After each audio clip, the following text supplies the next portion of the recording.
దేవి నామానికి మహిమ కలుగును గాక. మా వర్తమానాలు విని బలపడుతున్న దేవుని ప్రియ బిడ్డలకు అందరికీ ప్రభువైన యేసుక్రీస్తు నామంలో శుభాలు తెలియజేసుకుంటూ మరొక వర్తమానంతో మీ ముందుకు రావడానికి కృప చూపిన నా యేసయ్యకే మహిమ కలుగును గాక. ఆమేన్.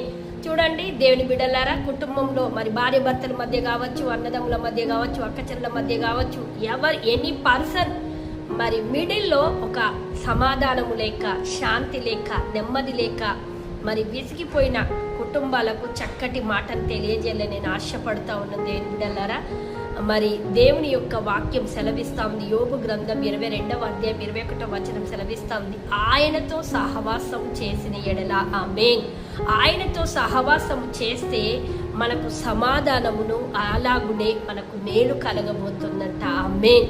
సమాధానము లేని జీవితాలు, సమాధానము లేని కుటుంబాలు, సమాధానము లేని మరి బ్రతుకులు ఎన్నో ఉన్నాయి దేవుని బిడ్డలారా. మరి మీ జీవితానికి దేవుడు ఆయనే సమాధాన కర్తగా మీ ఇంటిలోనికి రావాలని ఆశపడతా ఉన్నాడు గనక ఇంకెందుకు ఆలస్యం? ప్రార్థన అనే సహవాసము, వాక్యం అనే సహవాసములోనికి నువ్వు వెళ్ళినట్లయితే దేవుడు అంటా ఉన్నాడు, అలాగునే మేలు కలుగునంట.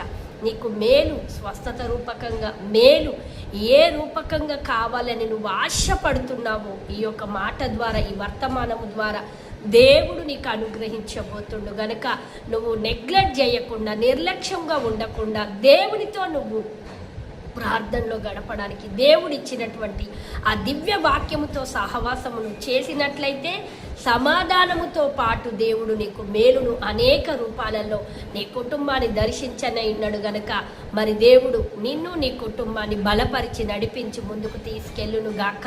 ఆమేన్. దేవి నామానికి మహిమ కలుగును గాక. మా వర్తమానాలు విని బలపడుతున్న దేవుని ప్రియ బిడ్డలకు అందరికీ ప్రభువైన యేసుక్రీస్తు నామంలో శుభాలు తెలియజేసుకుంటూ మరొక వర్తమానంతో మీ ముందుకు రావడానికి కృప చూపిన నా యేసయ్యకే మహిమ కలుగును గాక. ఆమేన్.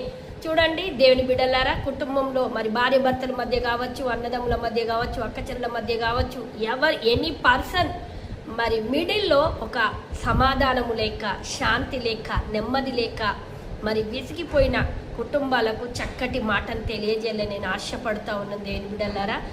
మరి దేవుని యొక్క వాక్యం సెలవిస్తా ఉంది. యోబు గ్రంథం 22వ అధ్యాయం 21వ వచనం సెలవిస్తా ఉంది. ఆయనతో సహవాసం చేసిన ఎడల, ఆమేన్, ఆయనతో సహవాసము చేస్తే మనకు సమాధానమును, అలాగునే మనకు మేలు కలగబోతుందంట. ఆమేన్. సమాధానము లేని జీవితాలు, సమాధానము లేని కుటుంబాలు, సమాధానము లేని మరి బ్రతుకులు ఎన్నో ఉన్నాయి దేవుని బిడ్డలారా. మరి మీ జీవితానికి దేవుడు ఆయనే సమాధాన కర్తగా మీ ఇంటిలోనికి రావాలని ఆశపడ